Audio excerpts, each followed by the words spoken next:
History remembers Efunroye Tinubu as a formidable leader, a wealthy merchant, a political powerhouse, and a woman who stood against British colonial intrusion. But there's another side to her story. Beneath the surface of her achievements lies a darker legacy, one rooted in the slave trade.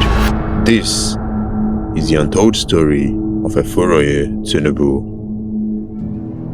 In the 19th century, Lagos thrived on commerce. Tinubu rose to prominence by trading goods such as palm oil, tobacco, and more controversially, humans.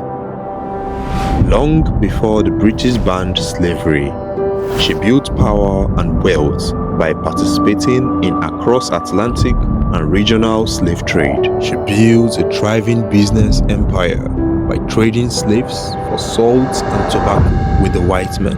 Tinubu's influence was so vast that she commanded over 360 personal slaves and played a major role in the politics of king-making. Madam Tinubu went on to become a key figure in the war against the Dahomey, using her wealth and influence to support the Yoruba forces by securing weapons and resources for the town's defense. After the war, this act earned her the title of Iyalode of Egbaland, the highest chieftaincy title for women.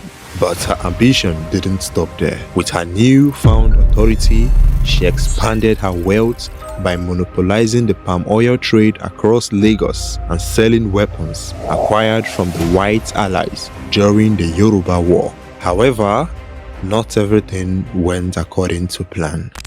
When she learned that the British were preparing to abolish the slave trade, she fiercely resisted. To her, the British weren't saviors. Their interventions wasn't about humanity. It was a direct attack on her most lucrative business. When Lagos was taken over by the British in 1861, Tinubu stood her ground. Her resistance made her a hero to many. But at its core, it wasn't about freedom. It was about safeguarding the very trade that enslaved thousands of her people. It was about protecting her business empire. Tinubu's story is one of contradictions. On one hand, she empowered herself and broke through barriers in a male-dominated society.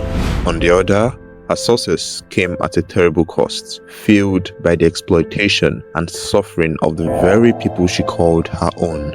Her story forces us to ask, can we separate her achievements from the pain she inflicted?